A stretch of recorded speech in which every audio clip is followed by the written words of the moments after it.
In 2010, the Southwest Council of Governments, or COG, was awarded a $3 million grant to implement a high-capacity network for the regional governments. The total project, including local matching funds, is $4 million. The grant is the result of Senate Bill 232 and was awarded by the Colorado Department of Local Affairs. The project calls for the completion of last-mile fiber and wireless infrastructure in each of the communities shown, and the creation of a region-wide government network to connect communities.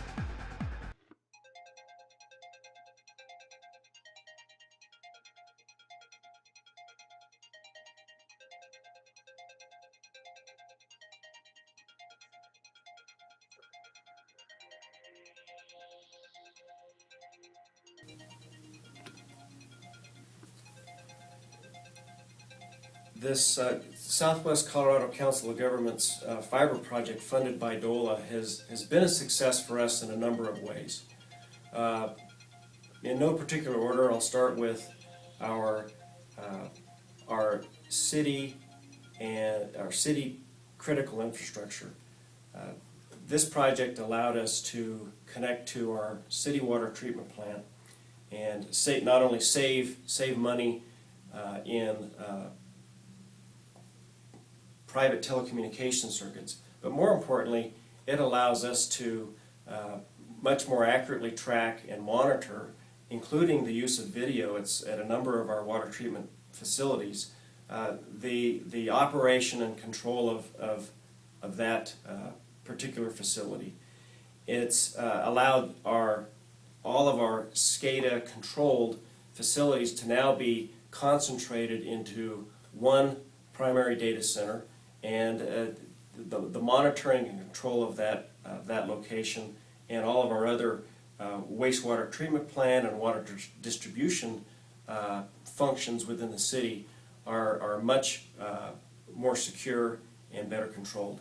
Secondly, the public safety advantages and benefits to this project are several. We've been able to provide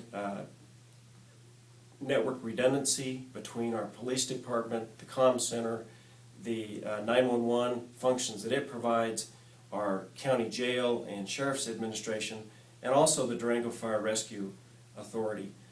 They all work very closely together, and this project has provided a lot of benefits to them in terms of increased capacity and resilience in the network that the city and county provides. And lastly has been the benefits to our local economy and the citizens and businesses who are taking advantage of every opportunity that they can to lease dark fiber. This model is fairly straightforward.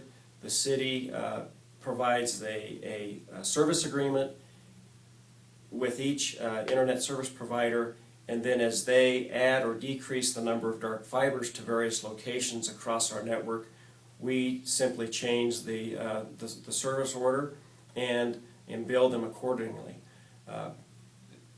Our citizens and in the business community, particularly along Main Avenue, have benefited greatly by increased bandwidth at, from what I understand, not an increase in prices.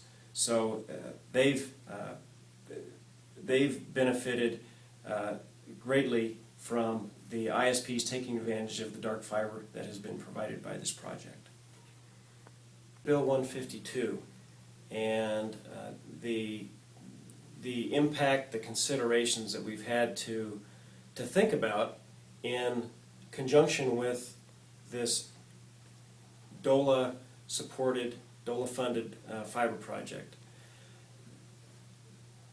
SB 152 is a poorly written piece of legislation that leaves a lot to interpretation and a lot of questions in the mind of those of us who are trying to serve our communities by deploying fiber to the benefit of not only our singular government institutions, but also to benefit the community by working with in partnership with telecom providers.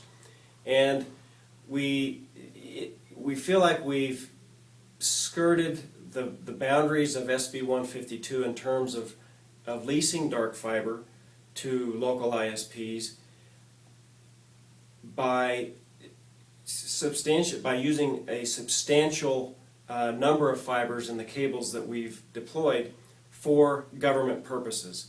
SB 152 says that an insubstantial amount of fiber can be used for non-governmental purposes, but it's a very gray area.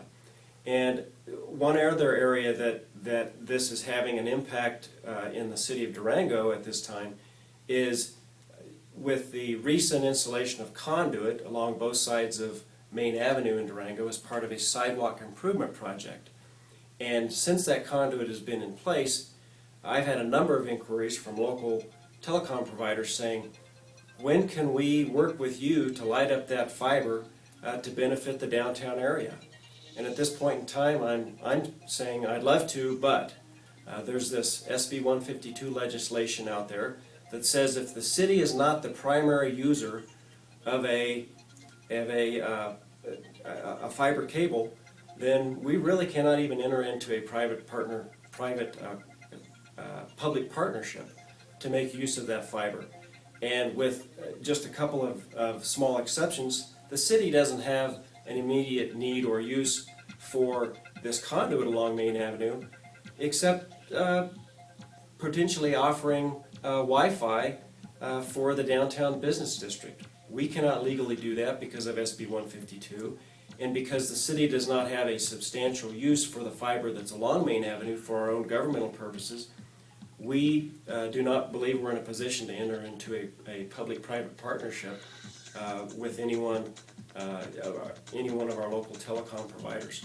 So in that instance, SB 152 is a hurdle that is a roadblock to making use of this piece of infrastructure that is very desirable by our local telecom community.